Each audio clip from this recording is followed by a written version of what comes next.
تو حضور علیہ السلام نے آخر میں فرمایا کہ میں تمہیں سارے معاملات کی جڑ ہی نہ بتا دوں، خلاصہ ہی نہ بیان کر دوں؟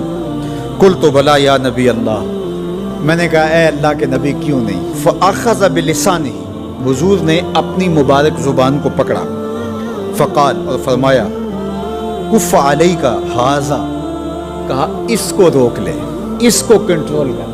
تو کہتے ہیں میں نے کہا اے اللہ کے پیارے محبوب صلی اللہ علیہ وسلم، جو ہم باتیں کرتے ہیں اس سے بھی مواخذہ ہوگا؟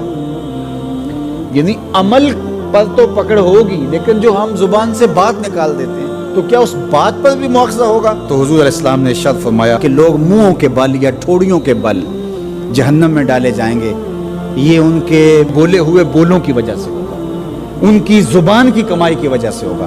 تو اپنی زبان کی حفاظت کرو تو جنت کا داخلہ مل جائے گا۔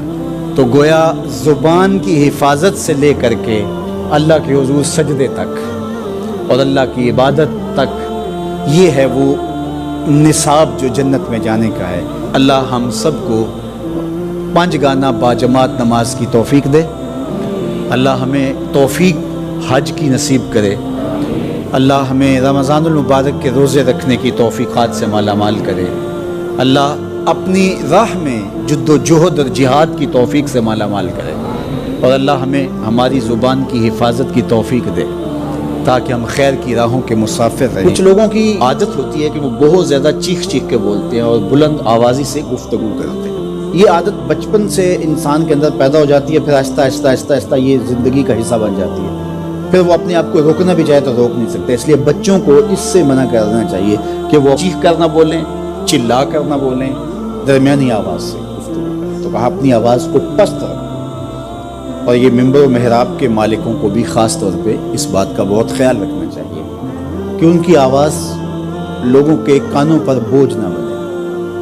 آج کل تو یہ ساؤنڈ سسٹم لگے ہوئے ہیں، اور پھر ماشاءاللہ کچھ لوگ تو یہ ایکو کا بھی ضرورت سے زیادہ استعمال کرتے ہیں۔ سنجیدگی کے ساتھ، متانت کے ساتھ بات کرنا، سنجیدگی اور متانت کے ساتھ بات کو سننا، یہ شریعت کے آداب ہیں۔ جب کسی سے ہم کلام ہو تو آپ بھی بلند آواز نہ ہو، اور دوسرا وہ اس کا جو جواب دے رہا ہو اس کی توجہ بھی بھٹکنے نہ پائے، وہ اپنے احساسات سے یہ بات بتائے، اور کہیں جواب دینا ضروری ہو تو حرج بھی نہیں ہے۔ آواز کو معتدل رکھو، خوبصورت رکھو، تو جس طرح بولنے کے آداب ہے اس طرح سننے کے بھی آداب ہیں۔ ویسے ماہرین کہتے ہیں کہ تیز آوازیں بندہ پونے گھنٹے سے زیادہ نہیں سن سکتا، یعنی اس کا سٹیمنا جو ہے وہ اتنا ہی ہے کہ وہ اتنا سن لے، برداشت کر لے اس کے بعد وہ تو الگ بات ہے، لیکن یہ ہے کہ وہ جو آسانی کے ساتھ سن سکتا ہے اتنے ہی سن سکتا ہے۔ تو اس لیے یہ جو لیکچر بھی ہوتے ہیں جو دنیا کی بڑی یونیورسٹی ہیں، وہاں بھی انہوں نے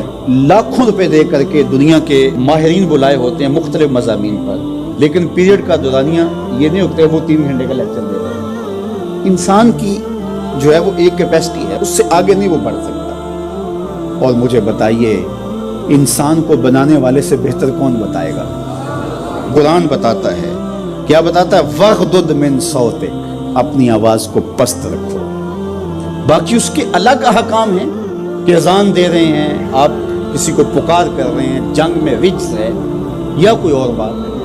ابھی لائٹ چلی جاتی ہے اور دور تک لوگ بیٹھے ہیں تو مجھے لامحالہ طور پہ اونچا بولنا پڑے گا، میری آواز اونچی ہے تو میں کوشش کروں گا آخری شخص تک آواز پہنچے، وہ ایک الگ بات ہے۔ لیکن اب یہ آواز ایسے ہی سب تک پہنچ رہی ہے، تو ان آداب کو جب ہم سمجھتے نہیں ہیں تو اپنی بات کو اچھی، کچھ لوگ سمجھتے ہیں کہ زور سے بولیں گے تو لوگوں کے اندر بات اترے گی، ایسا نہیں ہے۔ بات زور سے بولنے سے نہیں اترتی، بات دلیل سے اترتی ہے۔